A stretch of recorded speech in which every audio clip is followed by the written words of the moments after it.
So this is the second lecture for corporate funding, and today we are finally going to start with the ICDR regulation, right? We have seen the background of ICDR regulation, why ICDR regulation was there, and what was there before ICDR regulation. Rather, why ICDR regulation is there right now, and why do have provisions structured in that manner. Similarly, we also covered what was there before ICDR 2018. It was ICDR 2009. Before that, it was DIP guidelines. Also, we have understood that when we have to study the public issue of the company, then in that case you also have the provisions of the companies act, जो यहाँ पर आपके साथ को related रहेगा, right. साथ साथ में आपको कंपनीज एक्ट के प्रोविजंस को भी ध्यान में रखना होगा। We started with the chapter 3 of the companies act, जिसमें हमने सेक्शन 23 को पढ़ा था। सेक्शन 23, 24, यहाँ से लेके हमने सेक्शन 42 तक के सारे प्रोविजंस को यहाँ पे कवर किया था। 42 हमने नहीं किया था, 42 एंड 41 ये दो हमने छोड़ दिया था, बट सेक्शन 40 तक के सारे प्रोविजंस को हमने कवर किया था। We did it from the bare act only, correct. We understood the definition of prospectus, abridge prospectus and all those things. Now moving ahead, we will start with, अच्छा एक और चीज, in case I miss out anything, like if I have discussed about some order like SEBI versus PwC, if I have discussed about any order and I have not added it into your playlist, okay, so just let me know, okay, just let me know that sir आपने ये order के बारे में reference दिया था, but इसका आपने इसको अभी तक ड्राइव में ऐड नहीं किया। So just let me know, I will add that also, right. So यहाँ पे अब हम आगे बढ़ते हैं and let's start with the ICDR regulation. So when we go ahead with the ICDR regulation, first and foremost हम यहाँ पे इसका प्रिलिमिनरी पार्ट को कवर करते हैं। So again if you see, in exercise of the power which is conferred by section 30 of the SEBI Act. Now I hope this I need not explain today, right? Or rather in any of the lectures whenever I am going to start with a new regulation, because you know section 30 gives the power to SEBI to make the regulations, and under this power SEBI, the board, that is SEBI, has made the following regulation, which is ICDR regulation 2018. Now this regulation will come into force on the 60th day, right, from the date of its publication, which was your 11th of September 2018. Anyway, not relevant for your exam. ये date आपको याद रखने का जरूरत नहीं है. Now this is important. If you ask me, this slide is important, that the ICDR regulation, where does it apply? It applies to, so it says that it applies to an IPO which is issued by unlisted company. Then if there is a right issue which is issued by a listed issuer, so IPO, then it's the right issue by the listed valuer. But then there is a catch. Here it says that where the aggregate value of the issue is 50 crores or more. Earlier this was, so earlier this was 50 lakh rupees. Then they made it to 10 crores and now they have made it to 50 crores. So in case you pick up any old material और any old regulation anything, कभी आप इसको देखो और वहां पे आपको 10 करोड़ दिखे या 50 lakhs दिखे, so don't get worried, all those are the old things. This is the amended one where they say that if the company comes up with the right issue, and that too the listed company comes up with the right issue of 50 crore rupees or more, then in that case the ICDR regulations will come into picture. Now what happens when I say the aggregate value of the issue, इसका क्या मतलब होगा? Aggregate value से मेरा क्या मतलब है? Am I talking about the face value, or I am talking about the face value plus securities premium if this exceeds 50 crore? What do I mean? Do I mean only face value or both? So the correct answer is both. The face value plus securities premium, both you have to see, because they are saying the aggregate value of the issue. So aggregate value of the issue means face value plus securities premium, both. Then what happens, sir, if the aggregate value of the issue is less than 50 crore? So if the aggregate value is less than 50 crore, then in that case the issuer is required to prepare a letter of offer in accordance with the requirements as specified in these regulations, and then the same needs to be filed with the SEBI for the information and dissemination of the board's website. So what difference it is, sir, that right issue में तो letter of offer ही आएगा. So why there is a difference that if the value is like more than 50 crores, right? Or 50 crore rupees or more, or it is less than 50 crore. What is the difference? Like, why do we have this kind of a provision? So simple. Here the process is going to be a more detailed one. Here you are going to have a more detailed process. And when the, yes, lesser compliance, simple, lesser compliance. And when we have issue size of less than 50 crore, here the process would have a lesser compliance, right? Overall cost also comes down. So this is the scenario. Then you have a further public offer. So a company which has already come up with the public issue, then there is a further public offer which is being made. So in that case, again, this will come. Then in case of the preferential issue by the listed issuer, qualified institutional placement by the listed issuer, then again the IPO of an Indian depository receipt. So that will also come into picture. Right issue of the Indian depository receipt. So if you see, these two are like both relates to ICD, your IDR. Then you have IPO by small and medium enterprise, and then listing on the innovative growth platform, IGP, right? It was earlier called as institutional trading platform, right? And now it is innovators growth platform. Now here it is through an issue or without an issue, and the bonus issue by a listed issuer. Okay, so this is given by the applicability wherever it will be, ICDR regulations would be applicable.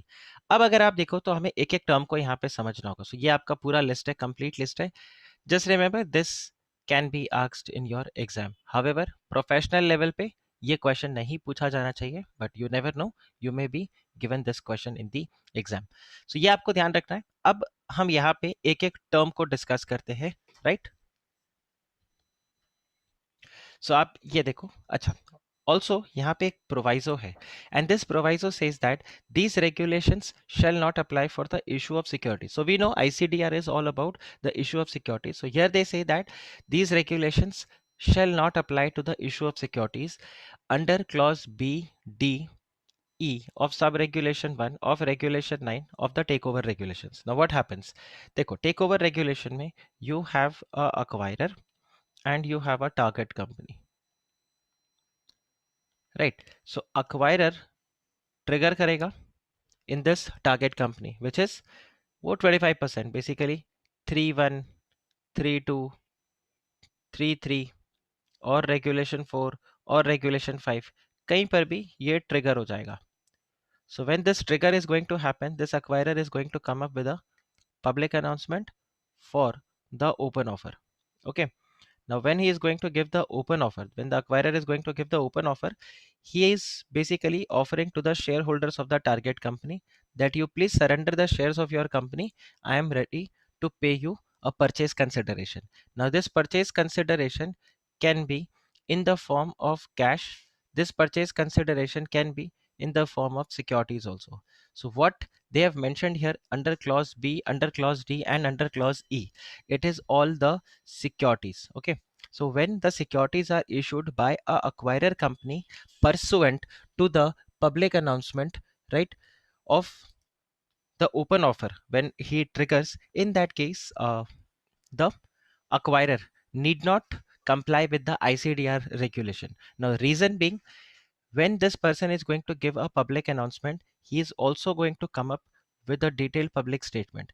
He is also going to come up with a letter of offer. So जो भी disclosures देना है, all those disclosures you are going to give it here only.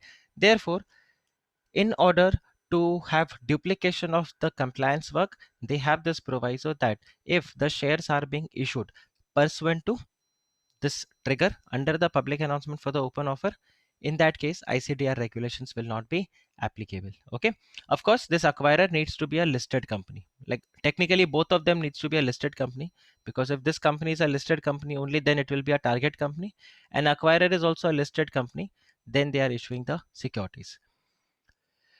Now let's understand each and every term in detail, right? So where are these terms defined? So we need to see, is IPO defined anywhere? Is right issue defined anywhere? Is further public offer defined anywhere? Is preferential issue defined anywhere? Qualified institutional placement, is it defined anywhere? IDR, is it defined anywhere? Okay. Right issuers again we have discussed. Then again, small and medium enterprise. Is this defined anywhere? Innovators growth platform. Is it defined anywhere? Bonus issue. Is it defined anywhere? We need to see this. So in every regulation we pick up, or any statute we pick up regulation 2, or we pick up section 2, usually, which is the definition clause, and we will understand what these public issues are all about. So first and foremost you have initial public offer. So basically मेरे पास दो तरीका था. Either I can take all the definitions today and then I can go ahead with the provisions. But I just thought that it would be better if I pick up all like I pick up the definitions along with the provisions. जैसे अभी हम IPO के बारे में discuss करें, so we'll discuss about this, the definition of IPO.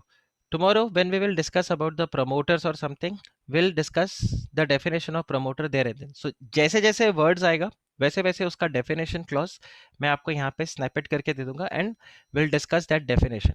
Some of the definitions you are going to find it in ICDR regulation 2. Now what about the definitions which are not there in ICDR regulation? उसके लिए हम किसको follow करेंगे? Then we'll have to comply with the Companies Act, SCRA. There are other regulations which are given there, SEBI Act. So we'll cover to that. So first and foremost आप यहाँ पे देखो आपके पास definition किसका है? Initial public offer. Now technically if you ask, normally if you ask anyone that what is the initial public offer? IPO, right? Zomato IPO, the much talked about IPO right now. So what is the IPO? IPO is when the company is first time coming to the market. First time it is issuing the securities to the public. So just remember the word public is very, very important here. Why? Because if you write in your answer, when the company issues shares for the first time, so that is not IPO. That is basically the initial offer.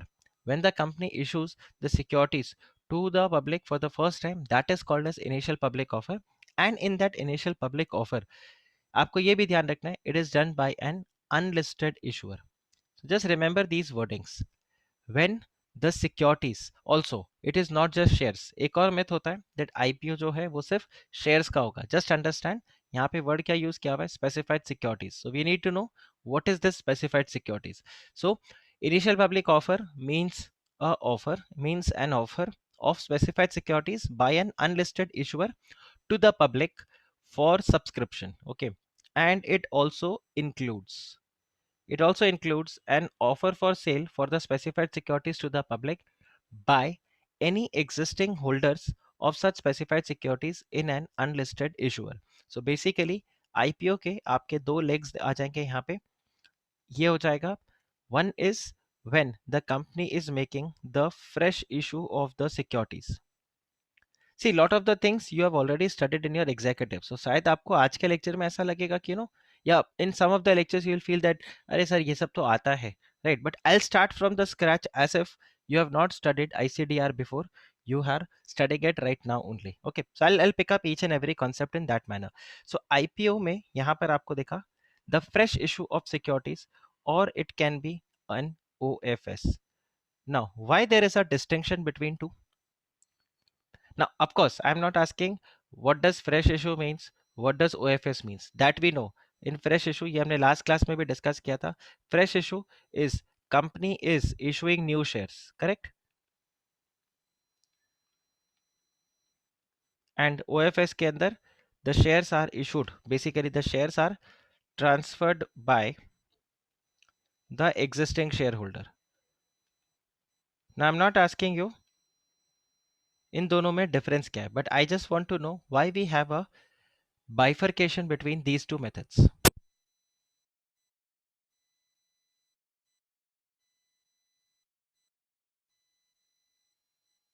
Anyone? Why do we have a bifurcation between these two, fresh issue and OFS? इसमें bifurcation क्यों है? Why do we have this bifurcation here?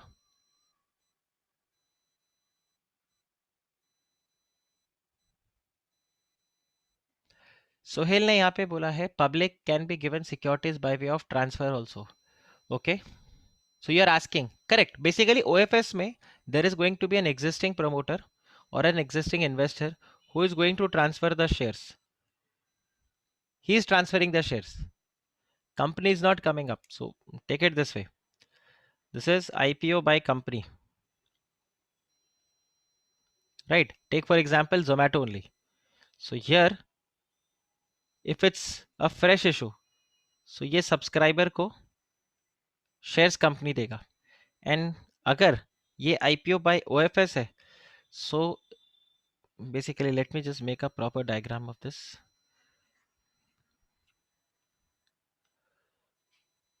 So take it this way. This is company and this is your existing shareholder or your existing investor, and you have, this is public. So this is OFS and this is fresh issue. Muskan is saying primary market and secondary market. Okay.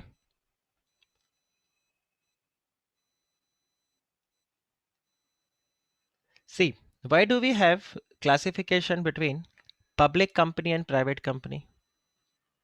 Why do we have classification between the 5 heads of income? Why do we have 5 heads of income? Why don't we have just one income head and one tax? It would be so simple. It is going to be very, very simple. Whatever income you earn, pay 10% of that as tax, irrespective whatever is the source. It would be so simple. Why do we have private company, public company, then we have OPC, small company? Why do we have all these things? What is going to happen if I club, since your tax lectures are also going on with Dev sir, so I am asking you this question, that what if tomorrow I say income under the head salary will be treated as the same way as capital gain? What is going to happen?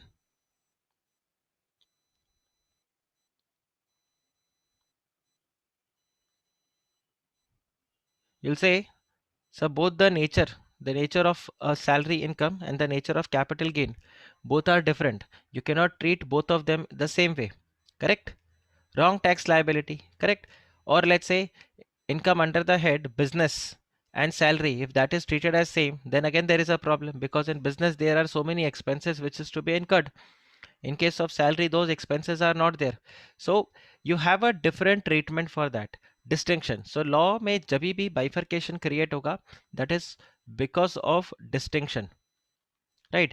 आप distinction create करके रखना चाहते हो because there will be some different treatment. So public company, private company, you see the compliances, the other liabilities in case of a private company is lesser as compared to the private company is lesser as compared to a public company. Correct? So there is a distinction which law has itself made. Same way, when the company is coming up with a fresh issue, okay, or rather take it this way, when the company is coming up with a public issue, ICDR regulation has set certain guidelines that you have to follow these provisions. However, if you are coming up with OFS, there will be some additional compliances which you will have to take care. Okay, guys, this is clear? Because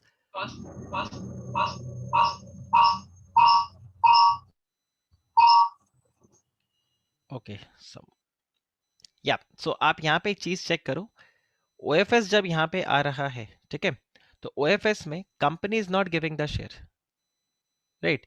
it can be combination of these two also, right? It can be and oblique और दोनों हो सकता है, but अगर OFS आ रहा है तो company shares issue नहीं कर रहा, this existing person is giving the share. So again in that case you need to see there are certain additional compliances which are put, there are certain restrictions which are being put on this existing shareholder as well as on the company. Acha, now one more question which should strike your mind, okay, that's a, if it's a OFS existing shareholder, like ये वाले में आप देखो तो sir जो भी transaction हो रहा है वो इन दोनों के बीच में हो रहा है. So how does company comes into picture? How does company comes into picture?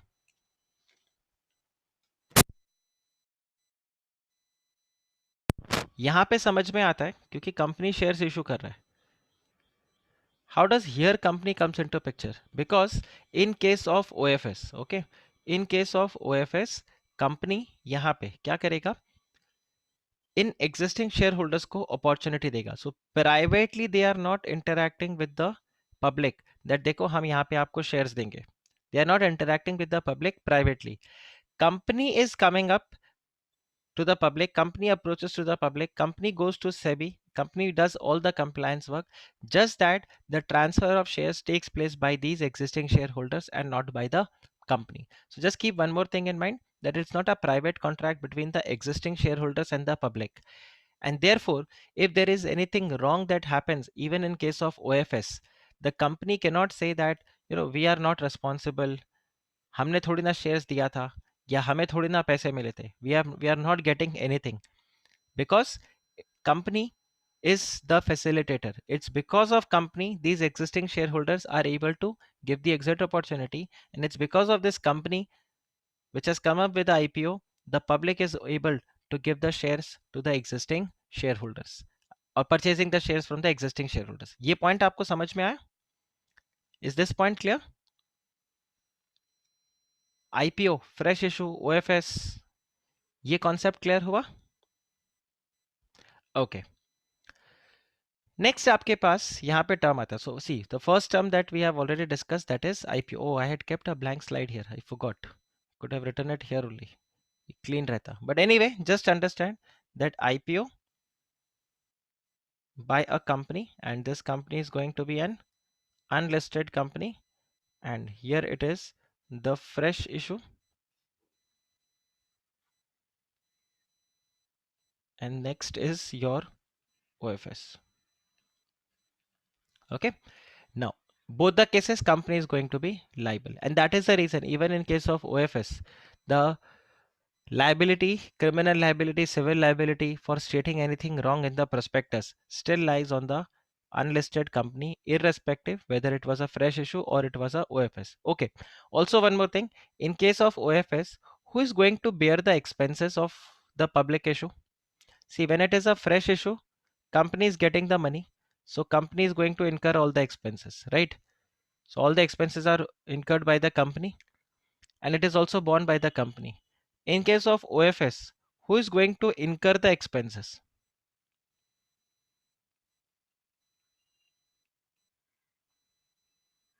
Company is going to incur all the expenses, but it will be borne by the selling shareholders,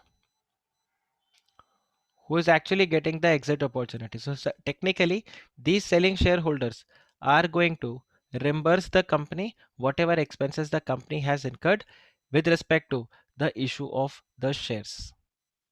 Okay, or rather for the public issue. ये एक और point आप ध्यान में रखना. See, like I said last lecture maybe, that I will be leaving all the dots in between, and then at the end I'll connect all the dots. Same thing will go here also. अभी ये सब जो points मैं आप लोगों को बता रहा हूँ, ये सब आगे जाके आपका connect हो जाएगा. You'll have regulation 6 which will say that, what are the companies which can come with the public issue. Then we'll have regulation 7 जो आपको बताएगा what are the general conditions for the public issue. But then we will have regulation 8 which will say there are additional compliances for the OFS. So that point of time you'll not get confused कि sir ये ऐसे क्यों आ रहा है, right? And of course, if a company is coming up with both fresh issue as well as OFS, then of course they'll have to comply with regulation 7 as well as regulation 8. Okay. Next, so IPO we have already discussed. Next we have the term is, that's right issue. So right issue by a listed issuer. Now is right issue defined in the ICDR?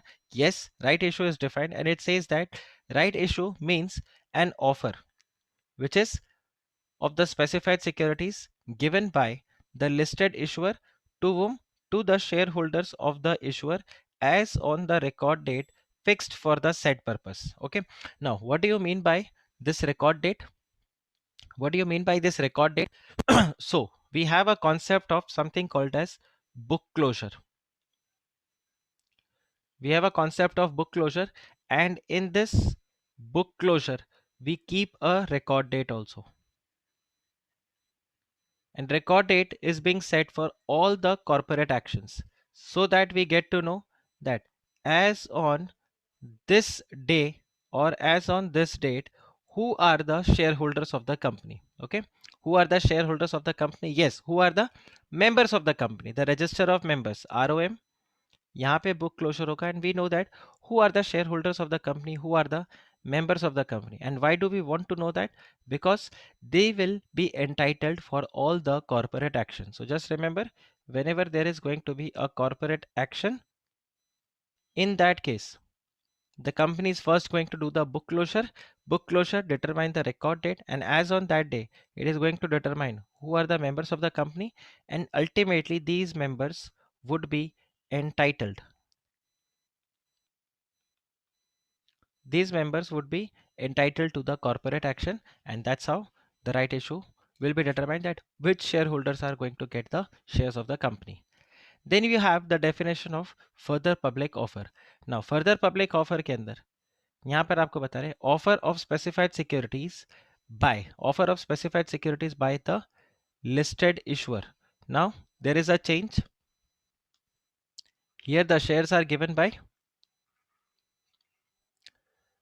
a listed company to the public for the subscription, and it also includes a offer for sale. It also includes the offer for sale of specified securities to the public by any existing shareholder specified of specified securities by the listed issuer. So again, FPO is also the same concept. You can have a further public offer, and in that further public offer the shares can be offered by the company. So there can be the fresh issue, or there can be a OFS. It can be a OFS. Now one question should strike your mind, sir, यहाँ तो company unlisted था, therefore this existing shareholder had given the shares to the public. Sir यहाँ पे OFS का क्या जरूरत है? We made this diagram. Company, you have the existing shareholder and you have a new investor. So why does company needs to come up with the OFS? ये existing shareholder market में जाए, इसको shares बेच दे, और ये बदले में consideration इसको pay कर दे. Why does company have to come into picture?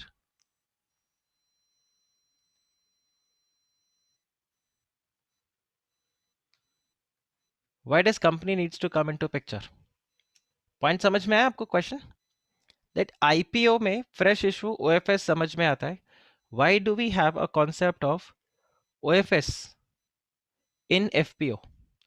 Because now company is already a listed company, so it can straight away give the securities to the investor in the market. So let's say this is A and this is B. A can give the shares to B in the market, and B can purchase it from the market only. Why do we need to have a right issue or a further public offer? When company is not getting the money, it is as good as a secondary market trade.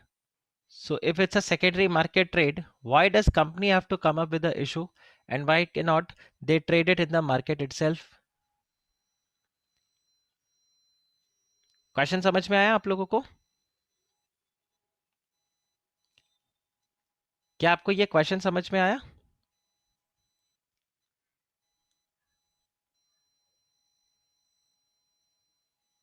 Right? So this question eventually would get answered when we study it in detail about the FPO. Till that time, so probably two more lectures, 2 or 3 lectures, not 2 or 3, I think it will take more. But yes, after IPO, the next topic which we are going to cover is FPO only. So once the IPO is done, when we will study FPO, you'll get the answer for this. Till then, you try to do the research that why do we have a concept of OFS in case of FPO, right? Suspense mein. Tick. Next, if we see, we have a preferential issue. Now, there is a confusion amongst the students with respect to the preferential issue versus the private placement.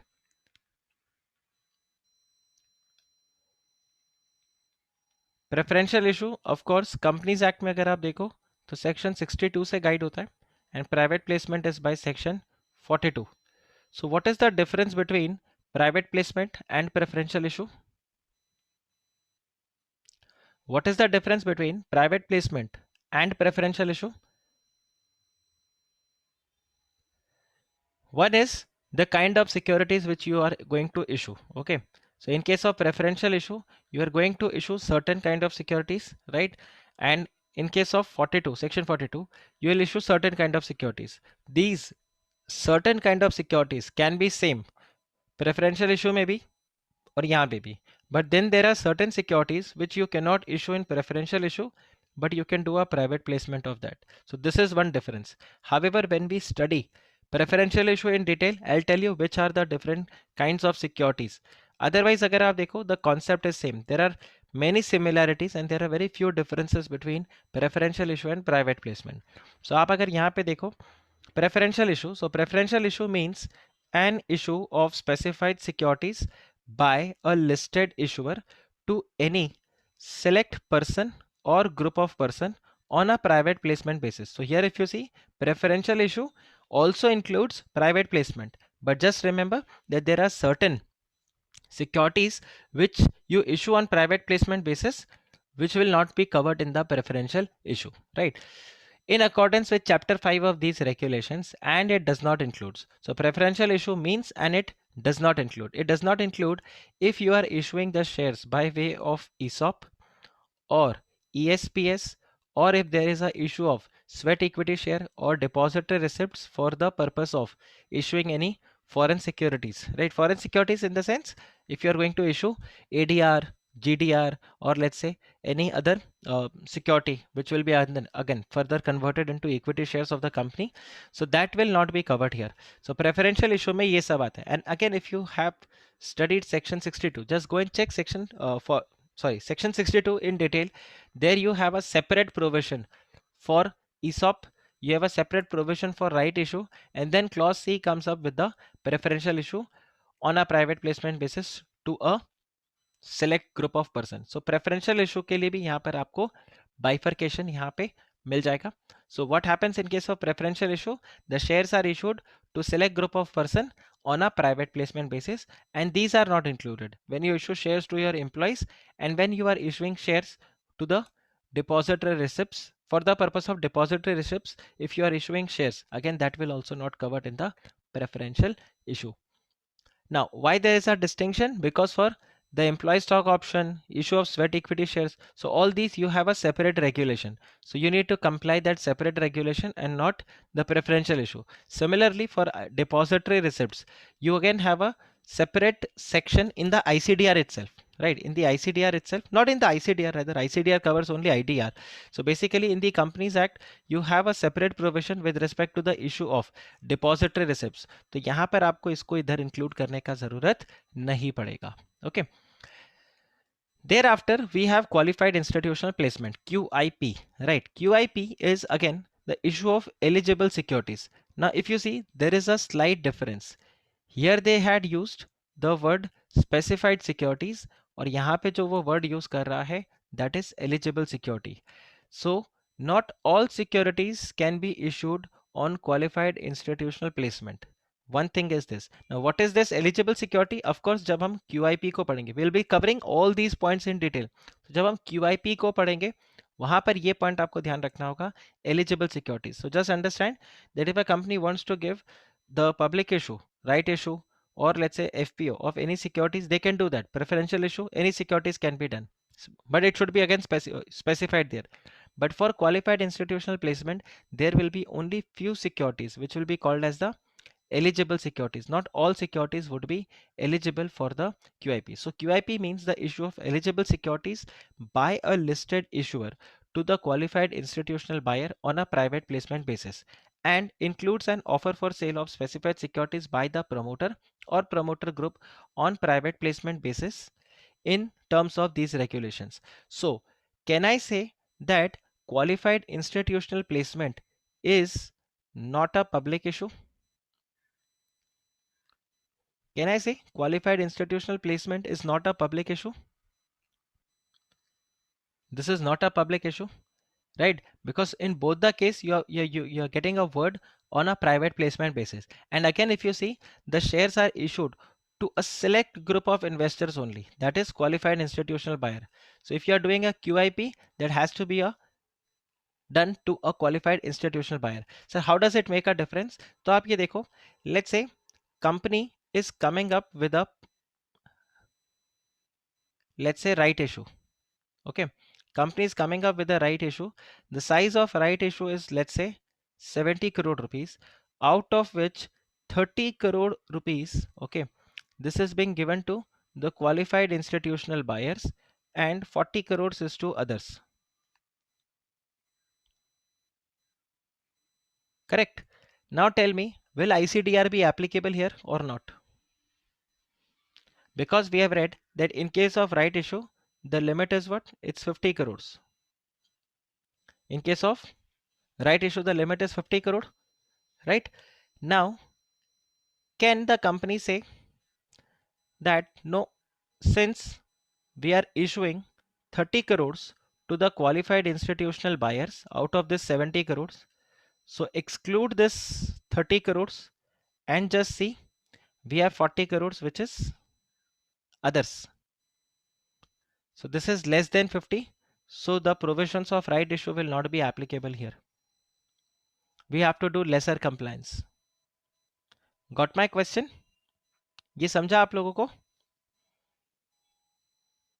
मैंने क्या question पूछा आपको? Here, will the company will have a more compliance or the company is going to have a lesser compliance? Of course, here the compliance would be more, because when you are issuing shares to qualified institutional buyer, it is not a qualified institutional placement, because in case of qualified institutional placement, you have to do it on a private placement basis, right? You have to do it on the private placement basis. This is not on a private placement basis. This is a proper public issue, right? So just understand, every issue of securities to the qualified institutional buyer will not be called as a qualified institutional placement. There are conditions. One is only the eligible securities are being issued. Second, it is issued to the qualified institutional buyer. And third, it is issued on a private placement basis. Now this can be given by the company or it can also be given by, again, if you see, promoter or promoter group. Promoter or promoter group. Now if you see promoter or promoter group, this means unlike in case of a FPO, like here if you see, offer for sale of specified securities to the public by any existing holders. So if any existing holder who is not a promoter gives shares to the qualified institutional buyers, can it be called as qualified institutional placement? Answer is no. So qualified institutional placement will be done either by the company to the qualified institutional buyers or it will be done by the promoters. ये clear हुआ? ये clear हुआ? सी आई tell you, ये सब जो minor points हैं, ये सब आपके आंसर को चेंज कर देगा. जैसे गिवन, अभी तो हम लोग क्योंकि इसको बेसिक डिस्कस कर रहे थे, given a situation here, in this case you may get confuse. इस टाइप के क्वेश्चंस आपको मिलेंगे जहां पर ये सिर्फ टर्मिनोलॉजीज चेंज होगा and again your answer is going to change there. So यहाँ पे आपको ध्यान रखना है that of course company for a qualified institutional placement it has to be done on a private placement basis.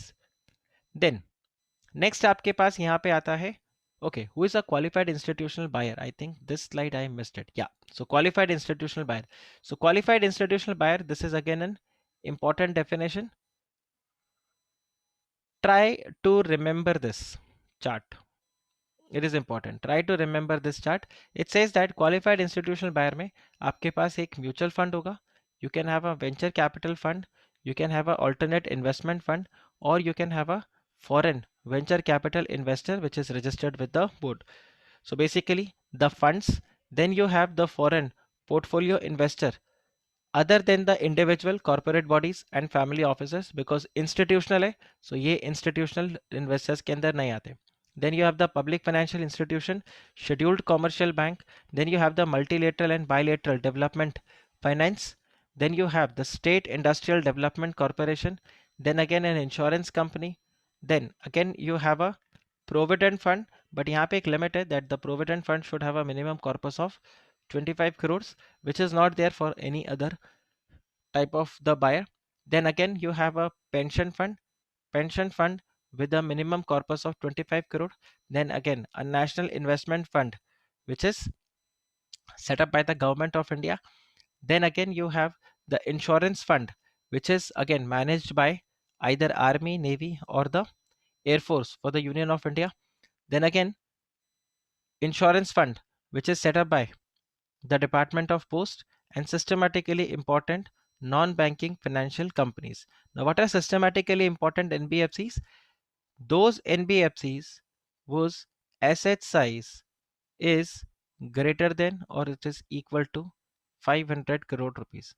एक ऐसा NBFC, देखो नाम से लग रहा है सिस्टमैटिकली इंपॉर्टेंट, तो ऐसा नहीं कि कोई बाइफर्केशन क्रिएट होता है. Now tell me, when it comes to the small company, okay, क्या आप अपने कंपनी को एज स्मॉल कंपनी रजिस्टर करते हो, और you register your company as a private और public company? Do you register your company as a small company while incorporating? Answer is no. When you incorporate a company, you say either we are incorporating a public company, or we are incorporating a private company, or we are incorporating a OPC. We never say we are incorporating a small company. We just say we are incorporating a private limited company. Now, if that private limited company has a paid up capital, or let's say the turnover within the specified limits, right? In that case, it is a small company. The moment ये limit cross हो गया, it is not going to be a small company. Same thing goes here also. So जब आप NBFCs को create करते हो, incorporate करते हो, basically register करते हो RBI के साथ. So at that point of time, you don't say that this is systematically important or non-systematically important. We just say जब आपका asset size 500 करोड़ या उसके ऊपर हो जाएगा, you will become a systematically important NBFC. So ये आपके पास पूरा लिस्ट था. ये दो को मैं अभी डिस्कस, अच्छा आई थिंक आईडीआर और ये रह गया. Next is your IDR. Now here if you see IDR is not defined in the ICDR regulation. IDR is defined in the Companies Act. And IDR का definition क्या है? It is an instrument.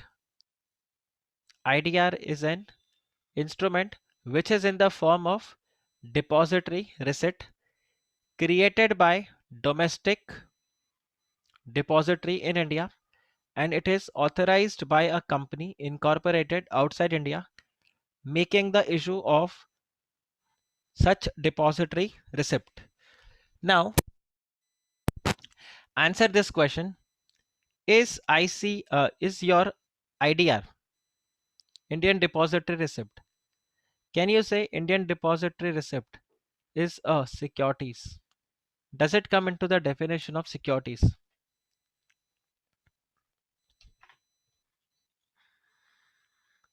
Question समझा?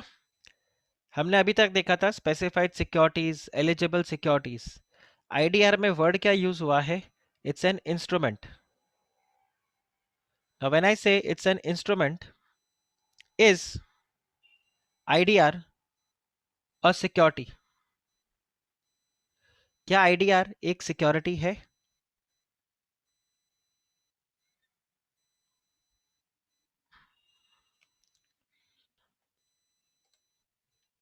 Not a security. Sohail बोल रहा है not a security. And how do you say this? Don't go by what is written here. Janet is saying yes. Okay, so I want to know yes, no, why.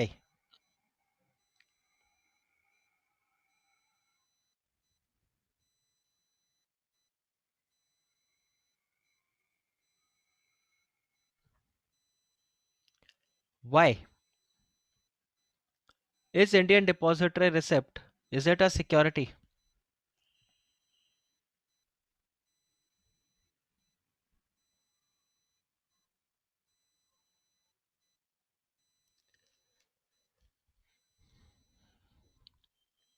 Okay, securities कहाँ पे defined है?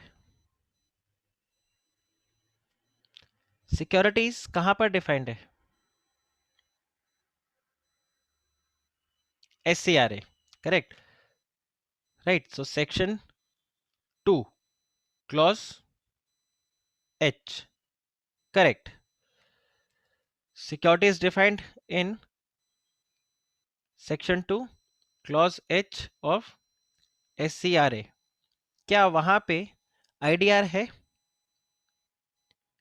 क्या वहां पे IDR है?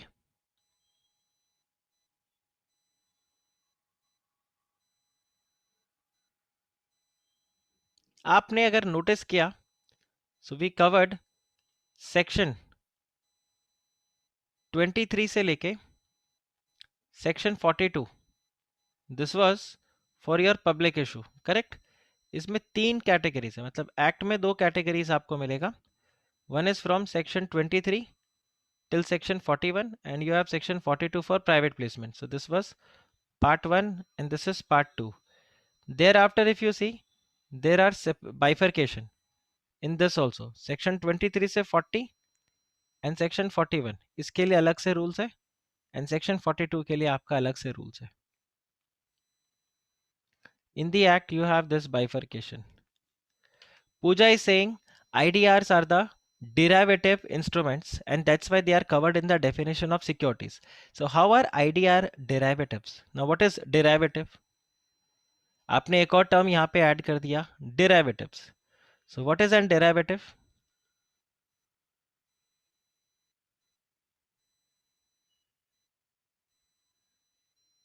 What are derivatives?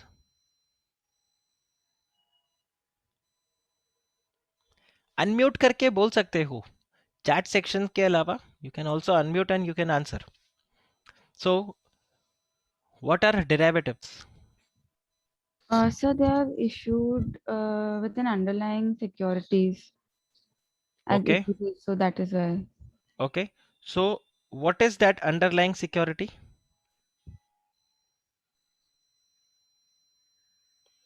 What is that underlying Equity, security? equity shares. Equity shares. Okay. फिर next question आता है मेरा, इज डेरिवेटिव डिफाइंड एनीवेयर? क्या डेरिवेटिव्स को कहीं पे डिफाइन किया गया है?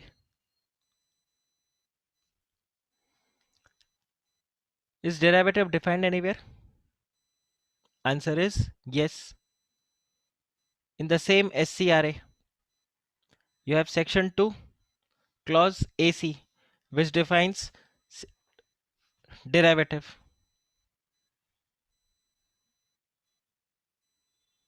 चलो एक और आपको होमवर्क में आज देता हूं. Find out whether IDR is a security or it is not a security. आपके फाइन प्रिंट वाले फोल्डर में I'll put SCRA also and just go through the definition of SCRA and find out whether IDR is a security or IDR is not a security. As far as ICDR regulation is concerned, ICDR regulation does not define IDR. यहाँ पे आपको बस खाली क्या मिल रहा है? This is I have picked up from the Companies Act. Okay, so just understand. This is not Regulation 2. This is Section 2 of the Companies Act.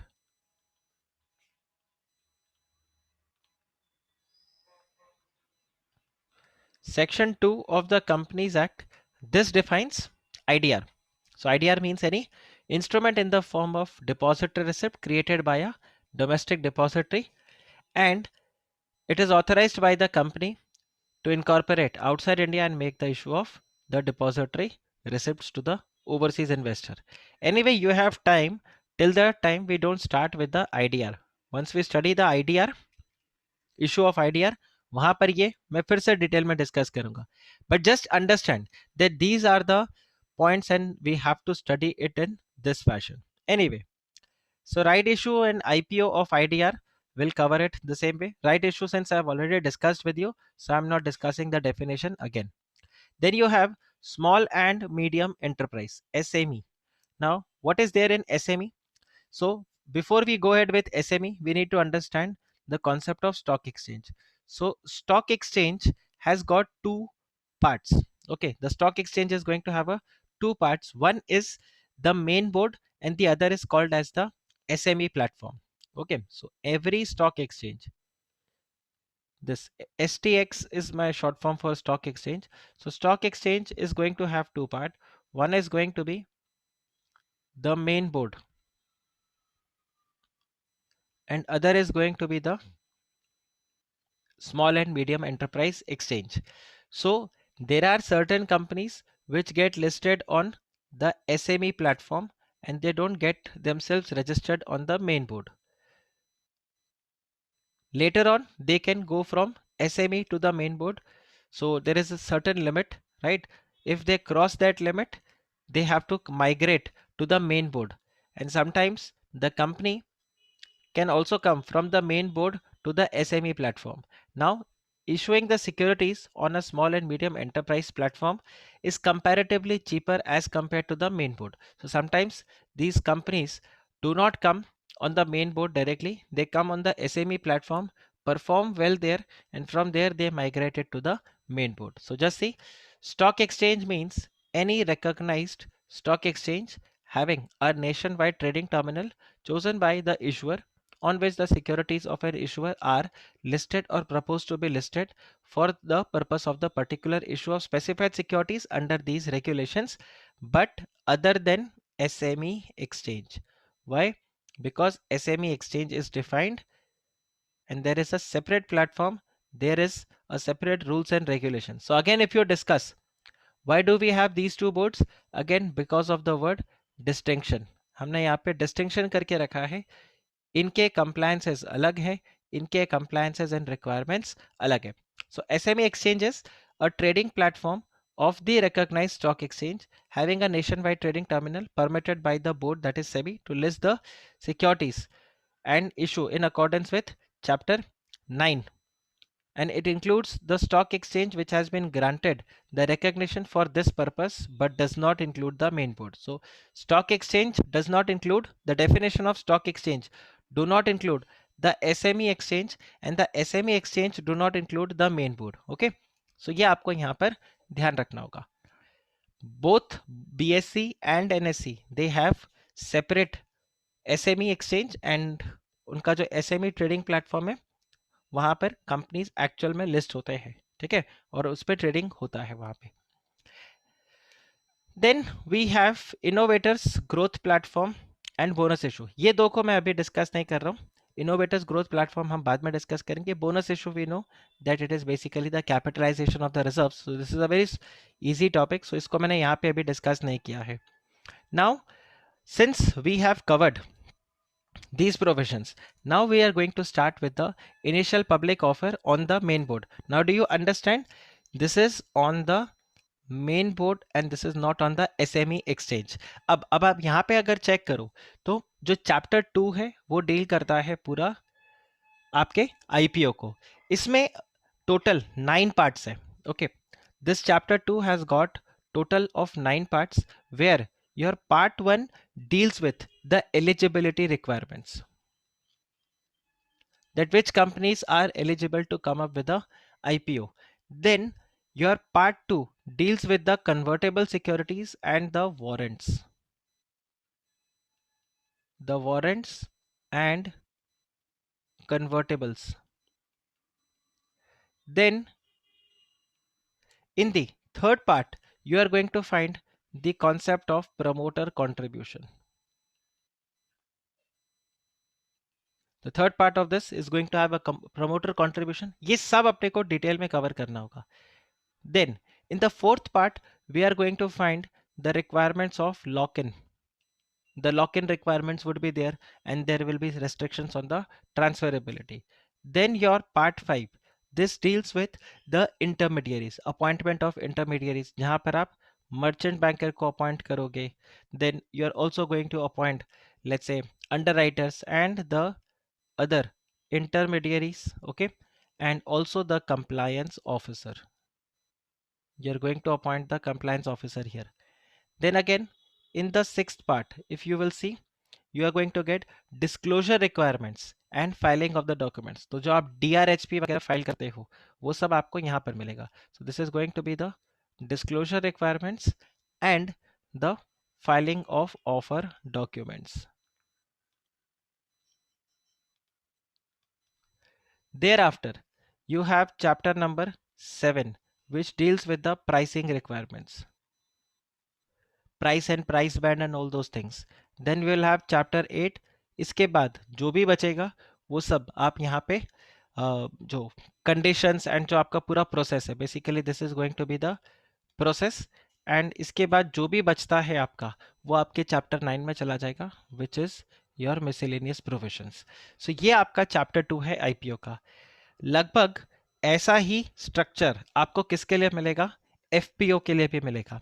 So you will find so many corresponding sections, like I will tell you for promoter contribution. Okay, so when the company is coming up with IPO promoter contribution, you have certain regulations. इसी के जैसा similar regulation आपको किस में मिलेगा, FPO में.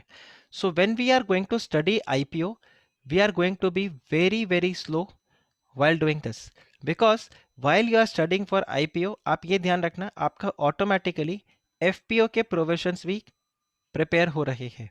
Okay, and then when we'll go to FPO, we'll only cover this difference, the salient features which are there in the FPO. We are only going to cover that.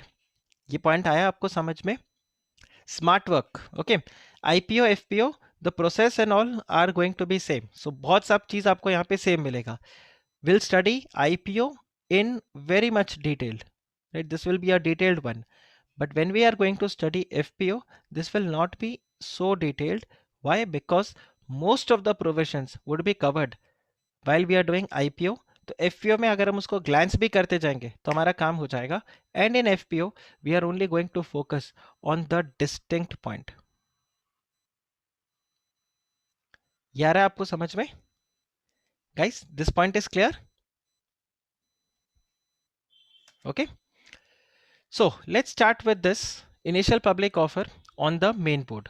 So यहाँ पे अगर आप देखो, just a minute. Okay.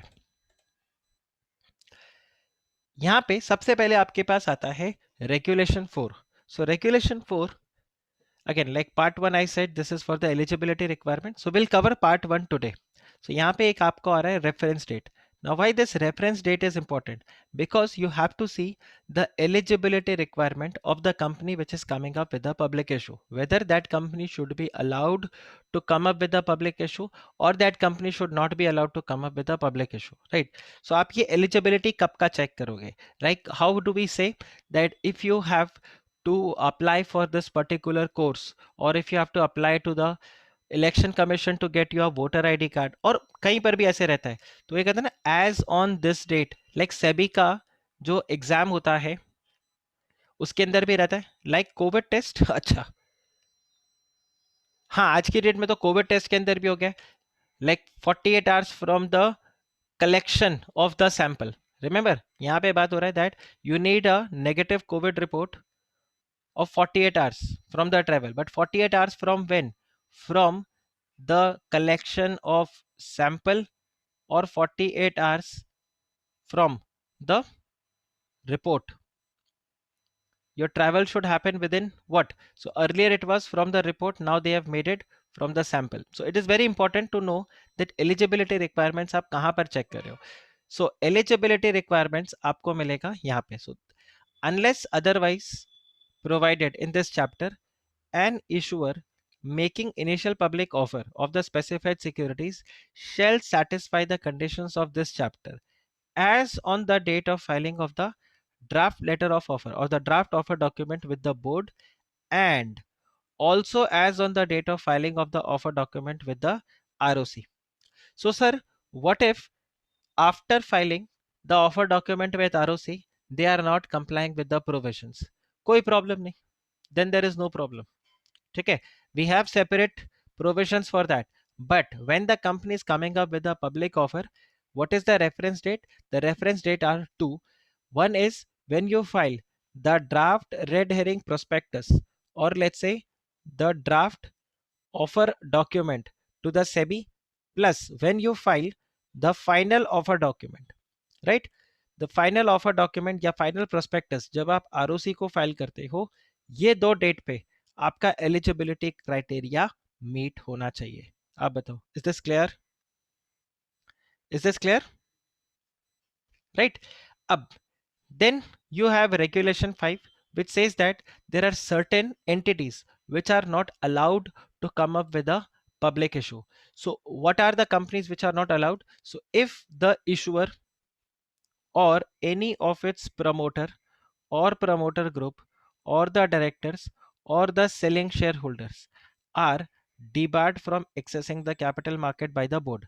अब आप इसमें एक point देखो, डिस्क्वालिफिकेशन, एक कंपनी को डिस्क्वालीफाई करने के लिए कंपनी खुद डिबार्ड होना चाहिए या फिर कंपनी का प्रमोटर, और यहां पर ध्यान रखना not the entire promoter, any of its promoter. तो कंपनी में सपोज 5 प्रमोटर है, 5 में से एक प्रमोटर डिबार्ड है, वो अपने साथ पूरी कंपनी को लेकर जाएगा। ठीक है, सो रिमेंबर दैट वो यो हिंदी में एक कहावत है ना, एक गंदी मछली पूरे तालाब को गंदा करती है। So same point is here that एक promoter, only one promoter is sufficient to debar the entire company, right?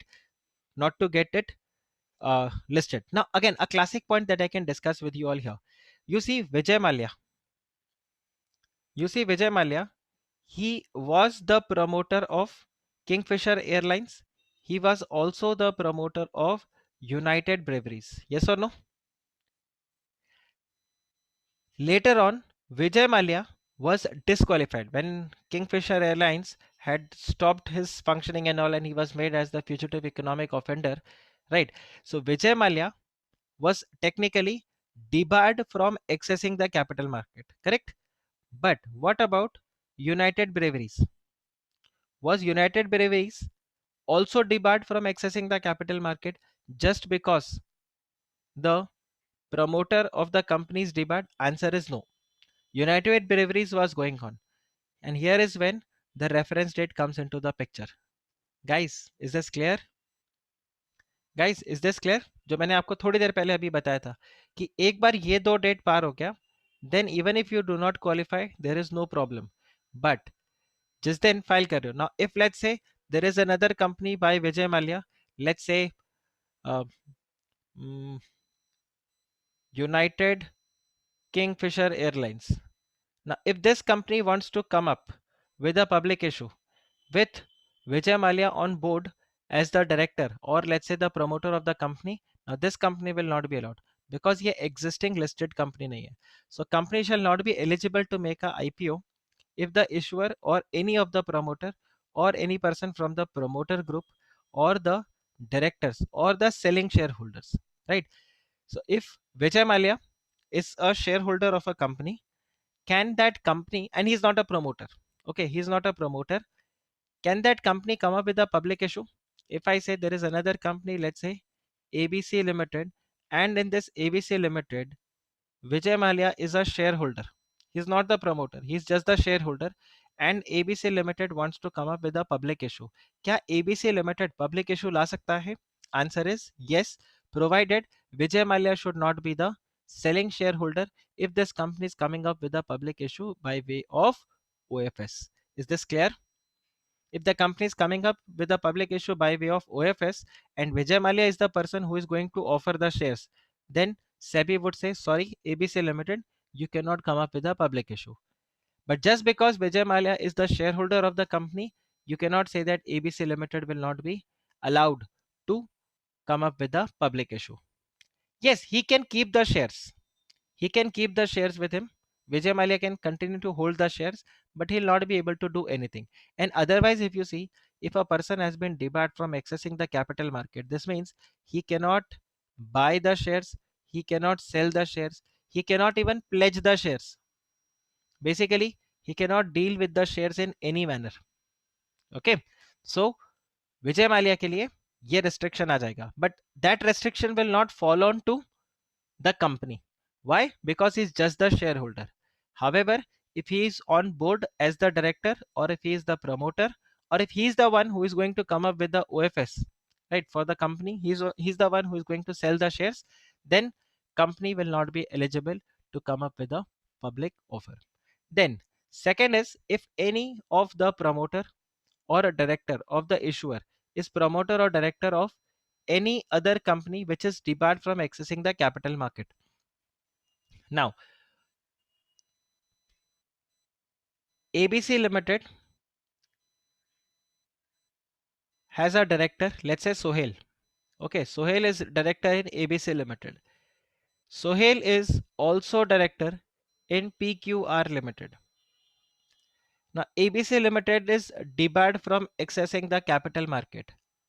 Now, just because Sohail is also on board of PQR Limited and Sohail is also on board of ABC Limited, PQR Limited will also be disallowed or will not be eligible to come up with the public issue. ये आया point समझ में? If any of the promoters or directors of the issuer is the promoter or director of any other company which is debarred from accessing the capital market. Is this clear? Suhail is promoter in both the companies. So basically tainted people are being kept away. Directly or indirectly, the tainted people are being kept away. But there is a proviso in this, and the proviso says that the restrictions under clause A, clause B shall not apply to the person or entities mentioned therein who were debarred in the past by the board and the period of debarment is already over as on the date of filing of the draft of a document with the board. Now again, if you see why there was a need for this explanation, why there was a need for this explanation, और इसका मतलब क्या है? इसका मतलब ये है, once debarred does not mean always debarred. Okay,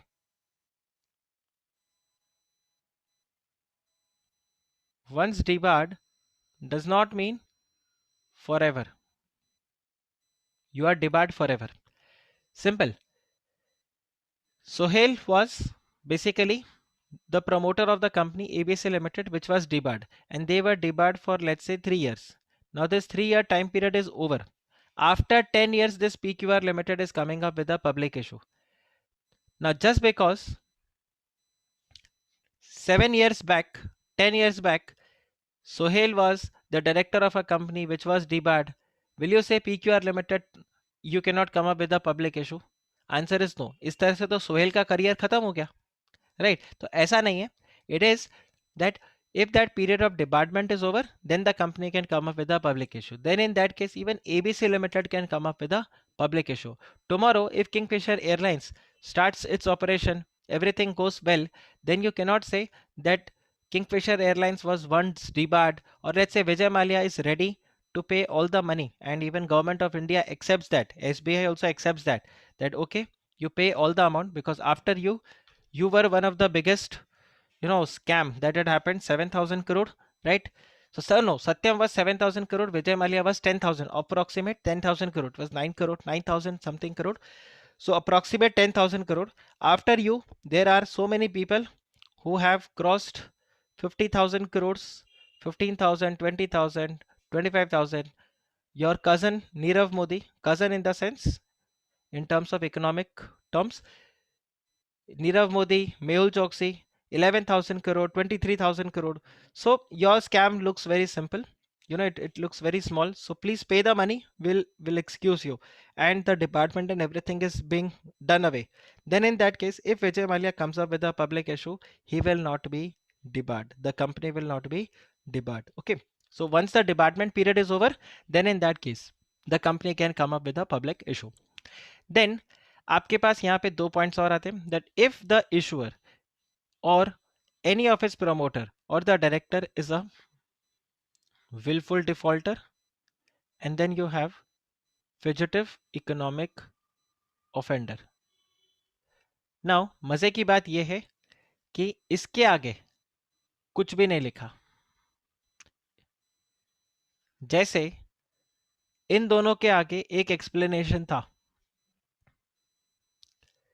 इन दोनों के आगे कोई एक्सप्लेनेशन नहीं है.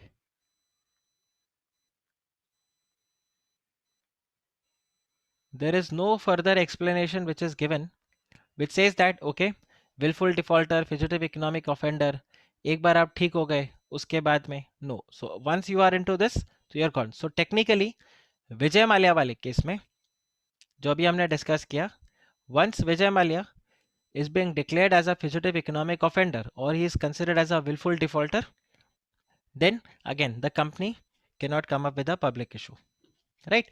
Then next, if you see, an issuer shall not be eligible to make a IPO if there are outstanding convertible security or any other right which would entitle any person with any option to receive the equity share of the issuer.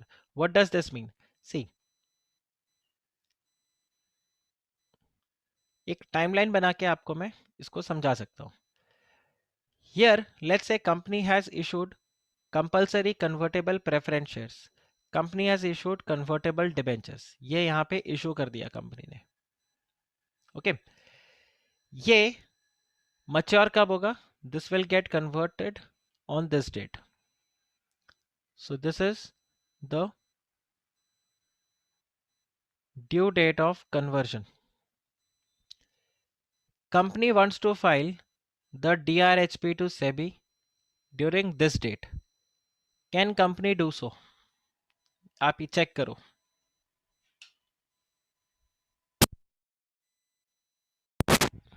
Can company do so? Company यहां पे DRHP file करना चाहता है. Can company do so?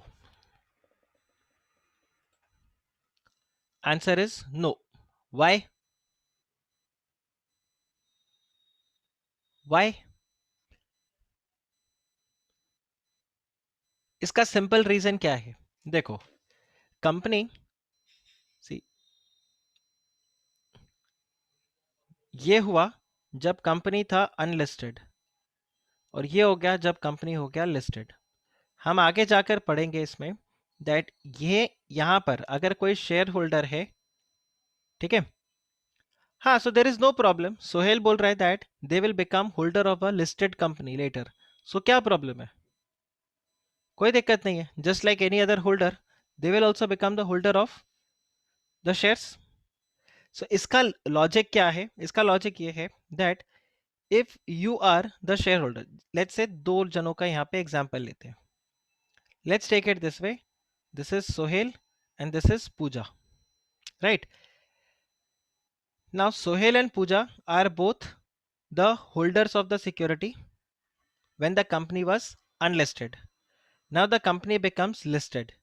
Once the company gets listed, presuming that Sohail and Pooja they are not the promoters of the company, there will be a lock-in period.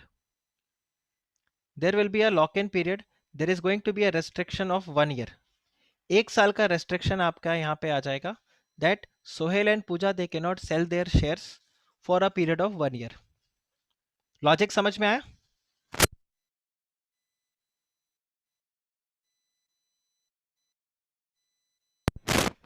Right, ये logic समझ में. There is going to be a lock in period here.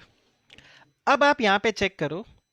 Sohail बोलता है that's a अगर मैं shares को hold करके रखूं, ठीक है, if I am the existing share holder, then this lock-in period is there because when we'll read this lock-in restriction, it says that promoters will have a restriction for 3 years and the other than promoters will have a lock-in period for 1 year for the shareholders. Sohail says that, sir, what if I don't hold share? What if I hold a compulsorily convertible preference share? What if I hold a convertible debenture which is issued to me when the company was unlisted, and when it is due for conversion, the company gets listed? Then in that case, can I circumvent this lock-in period? Can I circumvent this lock-in period? So technically answer is yes, because he was not the shareholder. He was not the equity shareholder. He was a preference shareholder. He was holding debentures. Now when the company converts the security after the company gets listed, then in that case यहाँ पे उसने provision को circumvent कर दिया. अब ये सारा जो कंफ्यूजन है वो पूरा ही खत्म. और क्लियरली यहाँ पे क्या बोला? An issuer shall not be eligible to make an initial public offer if there are outstanding convertible securities or any other right which would entitle any person to receive the equity shares of the issuer. Point आया समझ में? ये point आया समझ में? So basically when you file the DRHP to the SEBI, make sure all your convertible securities are converted. Finish. ये सब complete हुआ.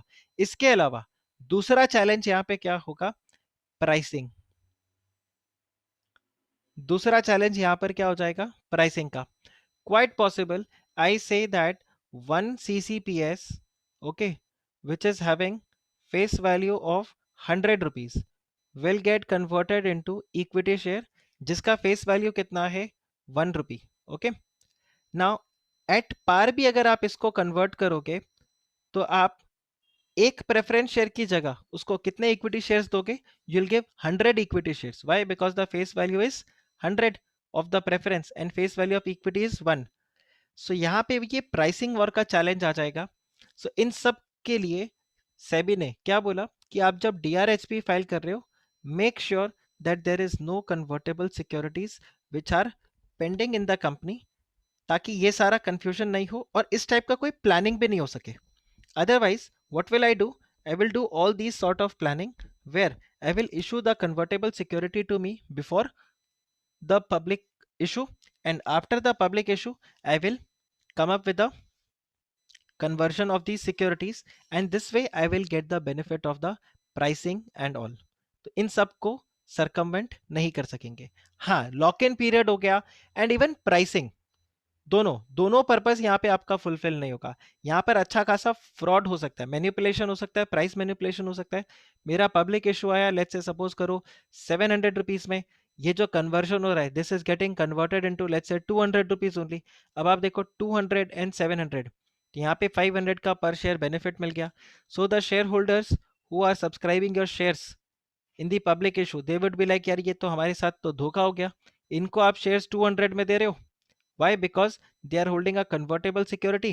और आप बोल रहे हो हमारा टर्म्स ऑफ कन्वर्जन इस तरह से था एंड 700 में आपने हमको शेयर दिया है. सो एक्चुअल में what is the fair value of the share? Is it 700 और is it 200? Because if it is 200, this means you have charged more than 3 times to us, right? You have charged 3.5 times.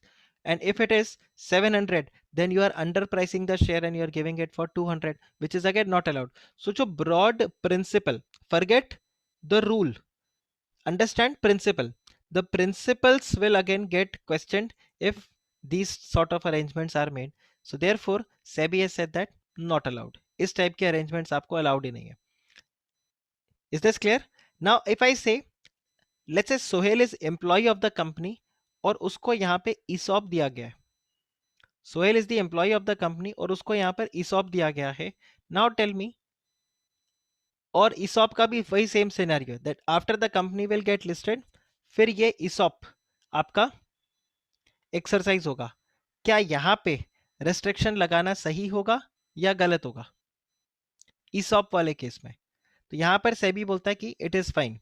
So if you have any outstanding options which are granted to the employee, whether current employee or not, pursuant to the ESOP, in compliance. Now just understand this should be in compliance with the Companies Act and also the guidance note which is issued by the ICAI, right?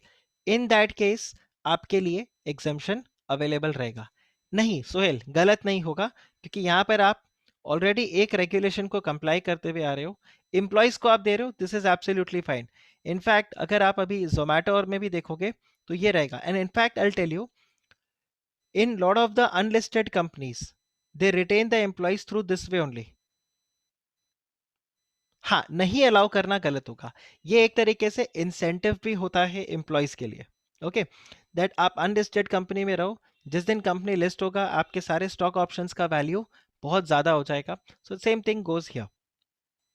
And then if there is a fully paid outstanding convertible security which is required to be converted on or before the date of filing of the red herring prospectus or the prospectus, तो जब आप सेबी को prospectus file करोगे सो DRHP तक चलेगा, लेकिन ये red herring prospectus जब आप सेबी को फाइल कर रहे हो यहां तक अगर कन्वर्ट हो गया, so let's say in this case if I say here it is the date of DRHP and I say here it is the date of red herring prospectus, then there is no problem, because when I am filing my red herring prospectus on that day the securities are already converted. So in this scenario there will be no problem. So fully paid up outstanding convertible security which are required to be converted on or before the date of filing of red herring prospectus or the prospectus, this provision or the restriction will not allow, will not be applicable.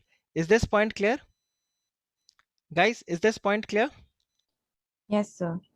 Okay, then we have regulation 6.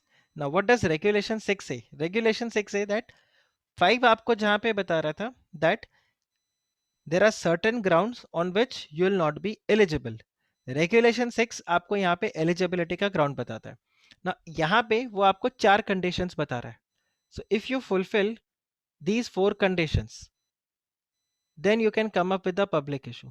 If you do not fulfill these 4 conditions, right, regulation 6(1) आपको यहाँ पे conditions बता रहा है और ये आपके 4 conditions है। If you fulfill these 4 conditions, then definitely you can come up with a public issue. If you do not fulfill these conditions, then in that case you can come up with a public issue, but then terms and conditions apply. तो अगर आप उसको fulfill करते हो, only then you can come up with a public issue.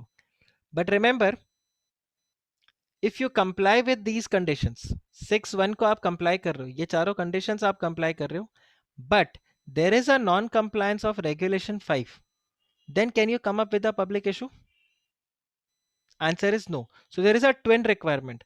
One is you should not fall in regulation 5, and secondly you should also fall in regulation 6 by complying all the 4 conditions. Guys, clear?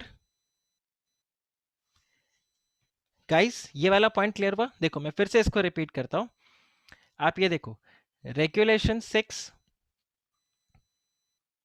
it states 4 conditions. If you satisfy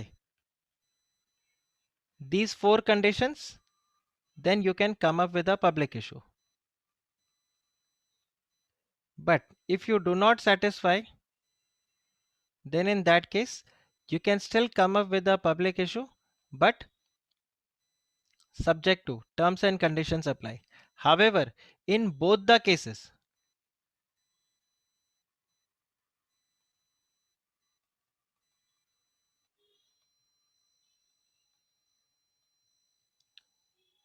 they need to comply with regulation 5. They need to comply with the regulation 5. Basically comply से क्या मतलब है? They should not fall in regulation 5. Okay, तो मैं यहाँ पे लिख देता हूँ, they should not fall in regulation 5. तो regulation 5 में गया तो ये सब चीज आपके लिए बेकार है। अगर रेगुलेशन 5 में फॉल कर गया तो ये सारा चीज आपके लिए बेकार है। दैट वेदर दे कंप्लाई और they do not comply these conditions, ये सब आपके लिए पूरा बेकार होगा। सो अब आप देखो यहाँ पे क्या कंडीशन है। First they say that it has a net tangible assets of at least 3 crore rupees calculated on a restated and a consolidated basis in the preceding 3 full years, right, of 12 months, of which not more than 50% are held in the monetary asset. अब इसका क्या मतलब हो गया कि आपके जो भी पब्लिक इशू में शेयर्स इशू हो रहे हैं, ठीक है, उसके लिए पहला कंडीशन आपका क्या हो जाएगा कि कंपनी को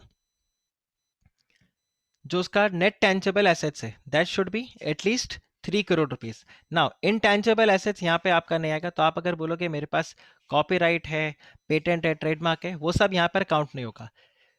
that should be at least 3 crore tangible assets, land, building, plant and machinery, ये सब चीज। Secondly, not more than 50% should be monetary asset. So if I say my balance sheet has got tangible asset, देखो cash भी tangible है, so if I say I have a tangible asset of let's say 5 crore rupees, अब 5 करोड़ में मैं आपको बोलता हूँ 4 crore is in the form of cash and 1 crore is the others। क्या कंडीशन फुलफिल हो गया? क्या कंडीशन फुलफिल हो गया? क्या कंडीशन फुलफिल हो गया? Answer is no. नो। क्यों नहीं? बिकॉज टेंजेबल नो डाउट आपका 5 करोड़ है, ठीक है, which is more than 3 crore, but आप देखो more than 50% is in the monetary asset, so cash के फॉर्म में। तो सेबी आपको इस तरह से बोल रहा है, just see there is a conversation, see regulations और law, I just take it this way that this is a conversation between the lawmaker and the company. So the lawmaker is asking the company that boss आपके पास अगर already आपका जो net tangible assets है उसका 50% अगर already आपके पास monetary form में है तो पब्लिक से क्यों पैसा मांग रहे हो? पहले उस पैसे को डिप्लॉय करो, Okay, now this company is saying that, sir, or your regulator, right?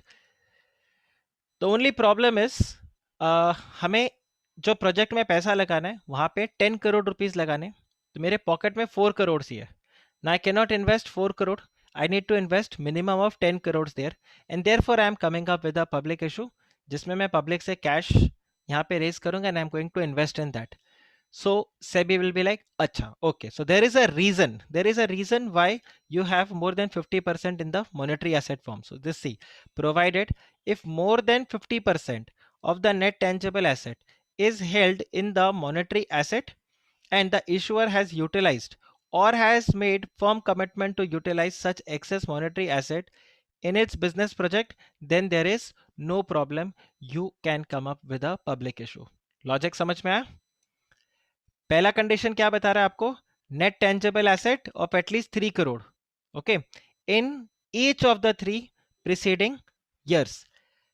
And जो आपके नेट टेंजेबल एसेट्स हैं, दैट उसका more than 50% should not be in the monetary asset form of monetary asset. If it is, then you have to provide to the SEBI a basic reasoning or a logical reasoning that why you have these assets more than 50% in the form of monetary assets, how you are going to utilize that, or have you made any firm commitment कि हाँ ये पैसा यहाँ पर deploy होगा, और आप देख लेना with in a period of 6 months the excess monetary asset will come down, then there is no problem. Also, if the company is coming up with a OFS, the limit of 50% on the monetary asset will not be applicable in case of a IPO which is made entirely through the offer for sale. Okay, simple सा point, जब company OFS लेके आ रहा है तो company को तो cash मिल ही नहीं रहा ना. सो कंपनी के पास मॉनेटरी एसेट कितना है, मोर देन 50% है, लेस देन 50% है, उसका तो क्वेश्चन ही अराइज नहीं होता. You see, in this proviso, what was the conversation between the company and regulator? The regulator was saying that you are issuing securities, okay, and you need money, you already have so much of money, 50% of your assets are in the form of money, why don't you utilize that? Here company is saying I am not getting any money, so don't look at my bank balance. Okay, like Sohail has said, it is just the transfer. So it is just the transfer of security from the existing shareholder to the other. Now can you understand, मैंने आपको जो first slide में बोला था, OFS के लिए कुछ और रूल्स एंड रेगुलेशंस होंगे और फ्रेश इशू के लिए कुछ और रूल्स एंड रेगुलेशंस होंगे. There is a distinction and that is the reason we have this bifurcation. Okay, so this limit of 50% will not be applicable if the company is coming up with a OFS. Then the second condition which it has is its average operating profit should be at least 15 crore rupees calculated on a restated or and consolidated basis during the preceding 3 years. So 3 year is again common, with operating profit in each of the 3 preceding years. Now here if you say, it says that the net tangible asset of 3 crore rupees in each of the 3 preceding full years. So यहां पे मेरा public issue आ रहा है, तो मैं यहां से आपको 1 साल पहले, यहां से 2 साल पहले और यहां से 3 साल पहले का आपको अमाउंट बताता हूं. And I say here the assets was 2 crore, here it was 2 crore, and here I say it is, let's say, 8 crores, or let's say this here it is, okay, 11 crores. So आप टेक्निकली अगर यहाँ पे आप check करो तो इधर भी कितना है, 11 crore. Is the company eligible? Is the company eligible? We are still discussing the first condition, net tangible assets of 3 crore rupees. So here you see, here it was 2 crores, here it was 2 crore, and here it is 11 crore. So if you take the average, 2 plus 2 plus 11 divided by 3, so this becomes 5 crores on an average, which is greater than 3 crore. चलेगा? क्या ये company eligible होगा? Answer is no, because law says that in each of the preceding 3 full years, okay, so it is not that year end पे आप आके amount को बढ़ा दो, ऐसा भी नहीं, फुल ईयर्स में आपका कॉर्पस 3 करोड़ रुपीस का होना चाहिए. So here it should be 3 crores, here it should be 3 crores, and here also it should be 3 crores of minimum. Guys, this is clear? Is this clear? Yes. But अगर हम यहाँ पे बात करते हैं when it comes to the operating profit, here they have used the word average of 15 crores for the last 3 years. So here the calculations are going to change. मैं बोलता हूँ this is 0 and this is 1, this is 2 and this is 3, minus 3 minus 2.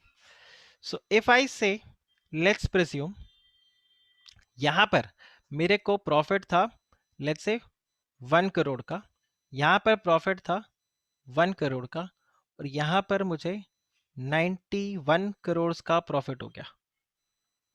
Right, यहां पे मुझे 91 करोड़ का profit हो गया. क्या मैं यहां पे एलिजिबल हूं या नहीं? Am I eligible?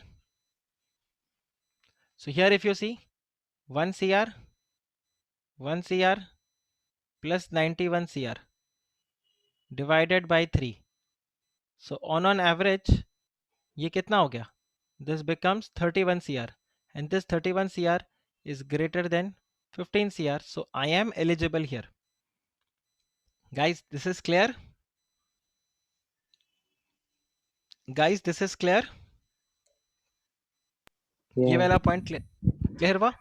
But if I say here I had a loss of 1 CR, here there was a gain of 1 CR, and here I say 92 CR. Am I eligible? Even though if you see on an average it will still come out to 31 crores only. क्या मैं यहाँ पे eligible हूँ?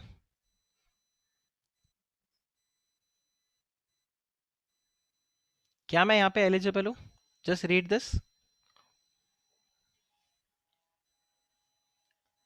क्या मैं यहाँ पे eligible हूँ? तो सर यहाँ पर आपको एक चीज चेक करना होगा. Sohail is saying no. तो यहाँ पर हमें चेक करना होगा ये 1 करोड़ का ऑपरेटिंग प्रॉफिट नेगेटिव क्यों आ रहा है. Right, whether this loss is due to the operating profit और not. If this is due to non operating reason then there is no problem. मेरा ऑपरेटिंग प्रॉफिट पॉजिटिव होना चाहिए, but let's say this is the operating profit, so यहाँ पे I am not eligible. Okay guys, clear? So just आप amount देख के emotional नहीं होना दैट ये ऐसे ऐसे इस तरह से करके कैलकुलेशन सर यहाँ तो अलाउड है यहाँ तो डिसअलाउड है, because here one condition is not getting fulfil. As far as the net tangible asset is considered, so net tangible assets के अंदर आपको 3 फुल ईयर्स में 3 करोड़ होना चाहिए, और यहाँ पे आपको on an average you should have a 15 crore. So in this case the company will still be eligible. Then you have, it has a net worth of at least 1 crore rupees in preceding 3 full years. Now you have net tangible assets of 3 crore, and here they say net worth of 1 crore. So sir अगर net tangible asset 3 crores का है तो net worth तो sir 3 crore से ऊपर ही होगा. आप question समझे? With respect to this point, if I say sir company is having a net tangible asset. Now what does net tangible asset means? It is the cost of the asset minus the accumulated depreciation. ये अगर 3 करोड़ है तो sir company का net worth भी तो 3 करोड़ से ऊपर ही होगा. How can this be less than 3 crore? Question समझ में आया आपको? आपको मेरा क्वेश्चन समझ में आया? सो क्या ऐसा हो सकता है कि नेट टेंजिबल एसेट 5 करोड़ हो बट जो कंपनी का नेटवर्थ है वो लेट्स से 80 लाख रुपीस हो? क्या ऐसा हो सकता है? और अगर ऐसा हुआ तो क्या कंपनी एलिजिबल होगा? Answer is no. In this case the company will not be eligible. But first let's understand whether this will be possible. क्या ऐसा होगा कि कंपनी का नेट टेंजेबल एसेट्स 5 करोड़ हो और कंपनी का नेटवर्थ 80 लाख रुपीज ही हो? लाइबिलिटीज अगर ज्यादा है तो. Okay, so how do you calculate net worth? Now don't go by the accounting definition. Net worth is your equity share capital plus your reserves, correct, plus your securities premium minus deferred revenue expenditure minus your losses, correct. ये सब चीजों का तो हो सकता है ये सब चीज अगर आप कैलकुलेट करो तो ये निकल के आ जाए 80 lakh rupees. So in that case company will not be eligible. Sir लेकिन कंपनी को 91 करोड़ का प्रॉफिट हुआ था, लॉस कैसे हो सकता है? See, this is not current year loss, this is your accumulated loss. So the accumulated loss of the company was 500 crore. पिछले 3 साल में 1 करोड़, 1 करोड़ एंड 91 करोड़ आपने अर्न किया, but still company has got a loss of 500 crore. So again it will not be eligible, taking into consideration that ये exceed नहीं करता है, मतलब ये 1 करोड़ तक नहीं पहुंचता. अरे ये पॉइंट समझ में आया? So later on if you have this confusion that sir how come the net tangible asset be of 3 crore and the net worth be of less than 3 crore, that's because how do you calculate net worth? Net worth is calculated with your paid up share capital plus reserves plus securities premium and minus all the losses. तो losses को deduct करने के बाद में हो सकता है आपका अमाउंट ये मीट नहीं करे. ऑल्सो यहाँ पे जब आप रिजर्व्स लोगे, do not take the revaluation reserve और अनरियलाइज्ड गेन, इन सबको आप आउट कर दोगे. Is this point clear guys? Is this point clear? Yes. Okay. Then, if the company has changed the name within last 1 year, at least 50% of the revenue calculated on the restated basis and consolidated basis for the preceding one full year has been earned from the activity indicated by the new name. अब इसका क्या मतलब हो गया? ये देखो, this is 1 year. Okay, this is 1 year, and let's say I'll put it here. यहाँ पे मैंने नेम चेंज किया.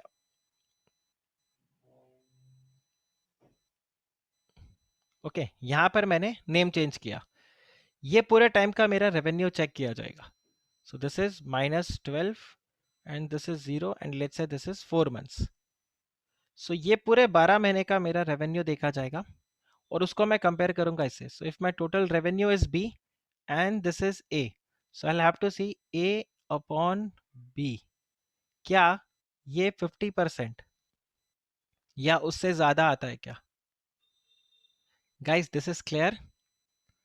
अगर ये होता है तो मैं बोलूंगा मेरा ये कंडीशन मीट कर गया. Is this clear guys? Is this clear?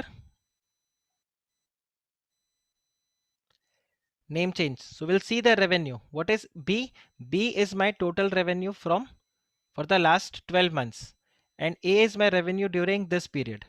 So ये जो revenue है इसको मैं divide करूंगा इसके साथ और मैं देखूंगा कि क्या मेरा इनकम इतना हुआ कि नहीं हुआ.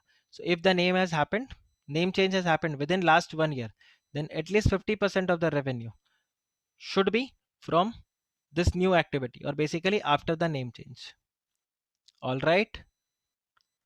तो ये 4 कंडीशंस आपके पास है: net tangible asset, average operating profit, net worth and the change of the name. Right, ये कंडीशंस अगर आपके फुलफिल हो गए, so for this net tangible asset, इसको याद रखने का तरीका, net tangible asset 3 crore in each of the 3 years. Okay, then you have the average operating profit of 15 crores. Then you have net worth of 1 crore, and if you have changed the name, then 50% of the revenue.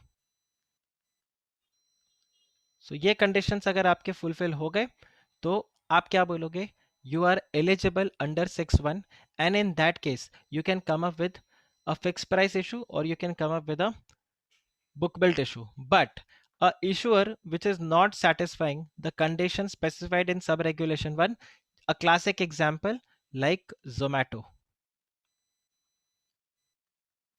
right? In this case, that company will be eligible to make a public issue, but that will be only after, only and only if the issue is made through the book building process, and also if the issuer undertakes to allot 75% of the net offer to the qualified institutional buyer and to refund the full subscription money if it fails to.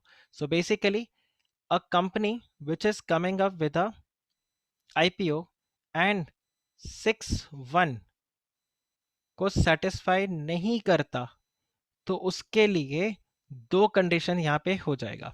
एक तो क्या, it has to be a book built issue, okay, and secondly 75% of the offer should be to the qualified institutional buyers only then. Is this clear guys? Is this clear? अगर आप 6(1) को comply नहीं करते हो, और अगर आप 6(1) को कंप्लाई कर रहे हो, then there is no restriction, you can come up with anything you want. If you comply this, then there is basically no restriction. You can come up with book built issue, or you can come up with a fixed price issue. Does this make sense guys? Does this make sense? Okay, if this makes sense, then we'll start from here in the next lecture. आज के lecture में हम फिर यहीं पे इसको and करेंगे. Okay, सो ये आपका प्रोविजन है. अब tomorrow when we'll start with the revision of this, and then we will continue with this general conditions, right? So that's it for your today's lecture. Take care. Bye bye. Happy learning. Bye, sir. Bye bye. Bye, sir. Bye bye.